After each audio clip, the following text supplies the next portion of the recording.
Do you know how to test gold? I'm gonna show you a simple way to check gold using a nitric acid, a black stone, and a 14 karat gold pin. Akin pong ipapakita sa inyo mga kababayan kung paano po mag-testing ng ginto gamit po ang nitric acid, ang maitim na bato at ang 14 karat gold na bullpen. Akong ipakita sa inyo ha mga kaigsuunan ang pagtesting sa gold gamit ang nitric acid. Ang itom nga bato. Kung makita mo ani daghani sa karsada, kung mangita lang mo ani mga itom nga bato. At kanipong og kaning 14 karat nga gold pin. So tulo ra ka butang atong kinahanglan ang nitric acid, ang itom nga bato og kaning bulawan nga bullpen. Kung wala mo'y bulawan nga bullpen, mangita lang mo laing bulawan bisag gamay nga sample, pwede na ninyong itesting.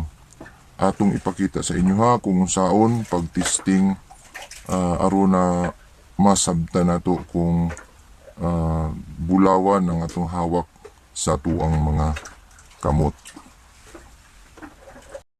Continue po tayo sa atin pong pagbabahagi ng kaunting kaalaman tungkol po sa pag-testing ng ginto gamit ang nitric acid. Ito pong nitric acid ay isang matapang na asido o isang solusyon po ng mga asido na kung saan ay napakatapang. So huwag niyong basta-bastahin ito sapagkat ito pong nitric acid ay napakadelikado. Ito po ay maaaring makasunog sa ating balat at maaaring delikado po sa ating mata kapag tumalsik ito, nakakabulag. Napakalakas ang solusyon po ng nitric acid. So wag po tayong gumamit ng muriatic acid, suka, kalamansi sa pagtesting ng ginto sapagkat wala pong mangyayari at hindi natin matitest ang ginto gamit ang muriatic acid at gamit po ang mga suka na yan. Kung hindi ang tanging pang-testing lamang po ng ginto ay ang nitric acid na kung saan ginagamit po sa buong mundo sa pag-testing po ng ginto. Mapa 10 carats, 14 carats, 18 carats, 24 carats ay mabisang pang-testing ang nitric acid. Saan po nabibili ang nitric acid? Yan lagi ang tinatanong ng karamihan kapag tayo po ay nagbahagi ng kaalaman. Mabibili po ang nitric acid sa mga bagsakan ng ginto na kung saan sila po ay namimili ng mga ginto at sila ay nagsusupply din ng nitric acid sapagkat kailangan ito ng mga minero or mga kumukuha ng ginto, naguhukay ng ginto. So, continue tayo sa atin pong pagtesting ng ginto at ipakita natin sa inyo kung paano po itesting ang ginto sa pamamagitan po ng maitim na bato. So, ang maitim na bato ay marami sa kalsada. So, ang inyo lamang pong gagawin ay kumuha kayo ng maitim na bato na ganito.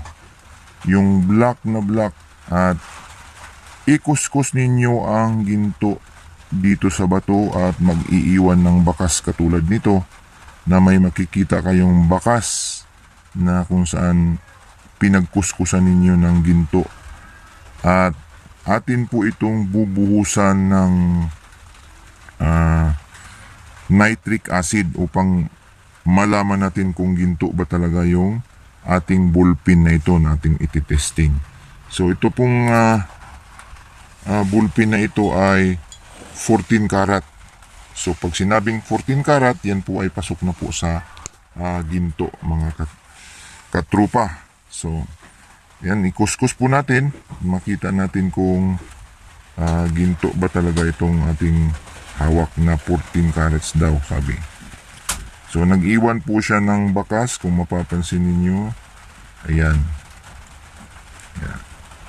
So para dalawahin natin sa kabila para malaman natin kung ginto ba talaga itong ating hawak na bulpin. Kasi may bulpin na ginto eh.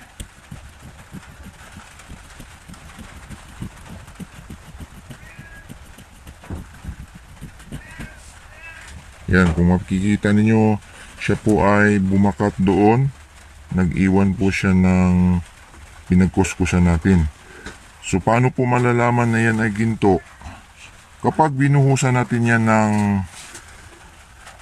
asido na nitric acid ay kailangan hindi yan mabubura.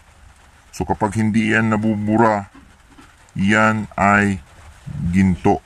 At kung yan ay mabubura, yan ay piki. So, simpleng-simple, kung mabubura ay piki at kung hindi mabubura ay ginto ang ating tinitesting mga katrupa.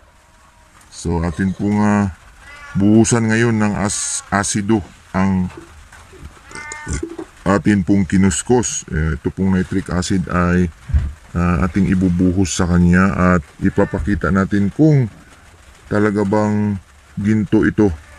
Patakan natin ng nitric acid. Mabubura yan kapag hindi gold. Kaya kung napapansin ninyo ay nananatili yung kinuskus natin. Ayan, hindi po siya nabubura. So, yan po ay nagpapatunay na tunay po ang ginto na ating hawak. Ito po ay 14 carats. So, mapatin carats man yan ay parehas na hindi nabubura. Ang pinagkaiba lang po ng 14 carats ay mas malakas kaysa sa 10 carats. So, mas klaro kapag nakita ninyo na 14 carats. Kapag 18 carats naman ay mas klarong-klaro ang makita ninyo. Lalong-lalo na kapag 24 carats. So, sobrang klaro kapag nakita ninyo siya sa batong itim. So, hindi po siya nabubura. So, ikumpara po natin ang mga tanso. So magkuha po tayo ng tanso at atin pong ikuskus dyan at buhusan natin ng nitric acid. At mapapansin ninyo na ang tanso na ating ikuskus dyan ay siguradong matatanggal. Ito pong ginto ay hindi po siya natanggal. So siya po ay ginto mga katrupa.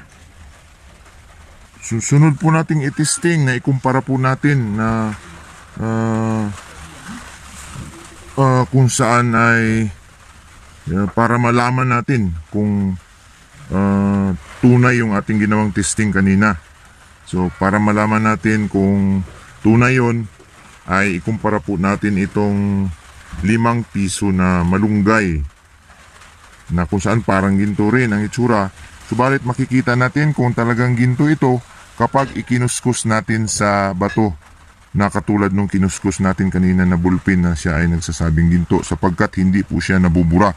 So ito po ay ikuskus natin at kung ito po ay mabubura yung pinagkuskusan natin ay siya ay tanso lamang or nickel or copper. So testing po natin, ikuskus po natin ito.